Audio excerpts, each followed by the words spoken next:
Hey, my name is Portraits, aka Museum Meme Union, 42069 Shop Steward on Twitter. I'm a museum digital professional, GeoGuessr map maker, maker of the famed GeoGuessr combination Taco Bell Pizza Hut map, and generally just like to critique internet culture and talk about fine art. And this here is a series of videos, or the first in a series of videos where I'm going to be making a tier list for famous fine artists and ranking them, ranking some of their selected works. The first artist up is Mark Rothko, famed abstract expressionist color field painter. I think a lot of people, if you don't know art really well, you would recognize some of these paintings just as being like a kind of joke that was often on kids' cartoons about like, wow, this painting's like, $40 million or whatever. And part of why I want to make these videos and do this tier list stuff is because I think there's this notion that like because something is in a museum or in an art gallery, it is good, which is often the case, but not always. And then also like this notion that there's one way to think about artworks is just like totally incorrect. Whatever you think about art goes. If you think a lot of these paintings are shit, that's cool. If you think they're all great and you think I'm full of shit, that's also cool. But at the end of the day, we should just all be like really upfront about the subjective experiences of it. And I think actually tier lists are a great way to do that. And then, like within the museum and art field, people have preferences, and they couch those preferences behind lots of like fancy academic language. And so I think this is like a way to democratize it, right? So with that, let's start. First up, we have Entrance to the Subway, 1938, very early Mark Rothko painting, and it's really good. Rothko's early stuff, especially if you're looking at the tier list, the first like 5 or so are pretty early. He wasn't that great for the early stuff. There were people who did it better, but I do really like Entrance to Subway. Aside from the fact that I'm a train nerd, I think it's a really solid painting. I'm gonna say B tier. Next up, we've got a self-portrait of Mark Rothko. He looks pretty cool. Mark Rothko was kind of an asshole to women a decent chunk of his life. So like I'm not really in here for like fetishizing him as a person. So I'm D tier. Next up, we've got an Untitled, which most of Rothko's abstract works are untitled, which is very not useful for these kinds of things. But this piece is okay. I picked it because it's kind of like one of the first ones where he's kind of getting to the shtick that he settled on, especially if you look at the second half of the tier list, where it's like, oh yeah, like he did the rectangles and the colors make you feel things. That's what color field school painting's about. It's good. It's fine. It's C tier. Next up is Untitled 14B, I think. And it's all right. He's moving in the direction he was supposed to, C tier. Next up, we have Yellow, Cherry, and Orange, which is great. This is really cool because it's kind of like a deconstructed Rothko painting in that it's inverted. It's the rectangles are out of order. The color field with the pink and purple kind of color is messed up. Really, this is where he's starting to move in the right direction, I think, with what he ultimately settled on, B tier. Next up, we have number 9, 1948. It's pretty good. Again, kind of deconstructed. It feels almost like kind of like a step backward from the previous one. I'm going to say C tier. Next up, we have number 24, 1949. This is where it's like, this is a good painting because if you're thinking that like, oh, he's just going to say that the deconstructed ones are good, or, they're pretty good because it's where he ultimately settled. But like, nah, this is a deconstructed one. I think it sucks. D tier. Next up, we have Violet, Black, Orange, Yellow on White and Red, 1949. Great painting. Really, really, really good. I think I really love the arrangement of the colors this way, and I like that it's kind of one of the paintings, at least based on the 169 artworks that were on WikiArt, that, with the first one time period wise where he really, really, I think, got it, A tier.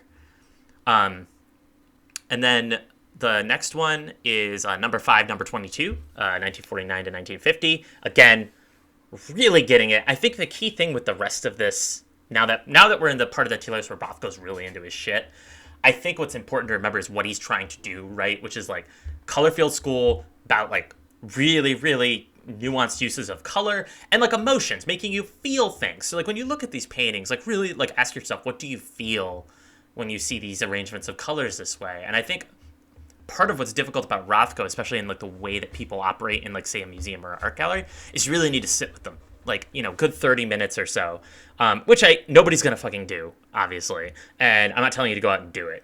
I only got the opportunity to do so because I was a museum security guard and had to spend 8 hours around these paintings. And so it's like, which is interesting because curators never actually did that. Yet they're the ones who, you know, get to be the arbiters of this. But this is a really good painting. It's A tier. Next up is number 8, 1952. Solid. I don't really like the white. B tier. Our first like dark Rothko that I picked, I'm not a huge fan of the dark Rothkos with like 2 notable exceptions. But you know, this one I picked, you know, just to kind of show what he was kind of capable of. And you know, it's fine. You know, he did dark things sometimes. C tier. Next up, another dark one. But I liked it because the arrangement is really weird in that it's just like purple, pink, and black. Like that's it. Which is kind of weird for him, I think. At least to me. You know, no border really, which is interesting. But it's a B tier. Next up, we have kind of like an off-brand version of my favorite Rothko painting, even though off-brand in that like it's just earlier than my favorite one, and the construction's a little bit different. There's more yellow than there is orange. It's good. It's solid. It's A tier. Next up, we've got this blue and kind of like tan orange one, and also the thing with Rothkos, remember, is like photographing them is like incredibly difficult. Having done fine art photography, it's the problem with Rothkos is that the colors are so mixed and so nuanced that it's just really difficult to light them well and just get a painting that really makes it feel like you're in the gallery, which is what all good fine art photography is supposed to do. I think fine art photography that sterilizes the object and like really kind of makes it feel like you're seeing it from some really clear view is bad. And so like this is, you know, a lot of these photos aren't great, let's just say. But this one, this painting's all right. It's I think it's C tier. This one's really good. It's you know, it's red and orange. You know, horizontal orientation. You know, kind of a landscape orientation is what it makes me think of. Makes me think of like a very, very rich sunset, which all of the best Rothko paintings do, I think. So A tier. This one is my favorite Rothko painting. Maybe a second, actually. I mean, there's 2, and they look basically identical, because I like gradients, I like sunsets, I like the end of day. I'm not going to lie, like, this is S tier. This one's great, because it's like Rothko does Vaporwave. So, obviously, S tier, because Vaporwave's the shit. This one's, like, one I picked because it's really cool, in that, like, it's, like, really dark. Like, really black, but then with, like, pink and, like, kind of, like, a peach color. Really cool stuff. Definitely A tier. This one I picked because it's kind of a late riff on what he was doing in some of the early ones, where they're, you know, it's kind of his shtick, but on its side. You know, it's playful. It's fine. It's B tier. This one I picked because the color arrangement's really weird. Again, you know, white is not something you super see in Rothko until late. And you know, the blue on the bottom is cool. You know, I think it's B tier. Next up is a Rothko Chapel, so forgive the bad image, but you should absolutely look up the Rothko Chapel. It's a series of very dark Rothko works that are really kind of... I've never seen them myself, but I've heard that they're very moving, just in terms of, like, you know, reflecting on mortality and stuff, which I get recognized during a global pandemic right now, people might not want to be doing. But nonetheless, you know, reflecting on mortality, Rothko kind of nearing the end of his career. Rothko killed himself in 1970. You know, this piece is, you know, 1964 and 1967, and, you know, he's, you know, Rothko kind of grappled with the fame that he got and stuff like that, and you know, it's S tier. There's no way the Rothko Chapel's S tier. This is my other favorite Rothko painting. It's S tier, because I'm on my bullshit. Oops, I messed up the tier list. I believe this one was C tier. or B tier, and then this one goes to S tier. There we go. Great. Black and white Rothko, you know, very late in his career, 1969. He was really good at the end of his career of making you feel really cold and dead inside, basically. And this is a dead and cold painting. This is a painting bereft of any kind of emotion that is positive and even like negative either, because like if you think about it, negative emotions in our society are often framed as also being colorful, right? Blue, green, like a dark green, but like the coldness of a lack of emotion is like often the juxtaposition of white and black. This is a good painting. I think it's A tier. And then finally, the last painting that was listed on WikiArt, which was incidentally done in 1970, so probably shortly before he killed himself. It's just red, and I think it's worth thinking about that in context of like the rest of these. One color, the borders between the shapes are bleeding through in a way that he didn't really do for the height of his career, which is really like to me is the late 50s and 1960s, particularly the mid 1960s.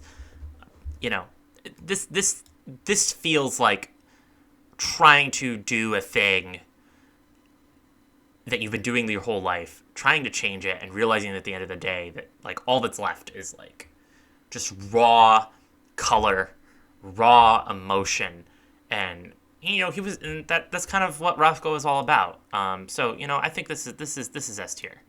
So yeah, that's my Rothko tier list. Looking forward to doing more of these videos. Sound off in the comments if you have any other artists you'd like me to do. I'm thinking to focus mainly for the first part on abstract painters, just because it's what I know the best. But I'll probably do some like 1800s landscape crap, or like rank like weirdest portraits or something like that. Thanks for watching. Really appreciate it. You can follow me on Twitter at Portraits, where I just make a lot of really dumb memes and shit. I hope you have a good one. Peace.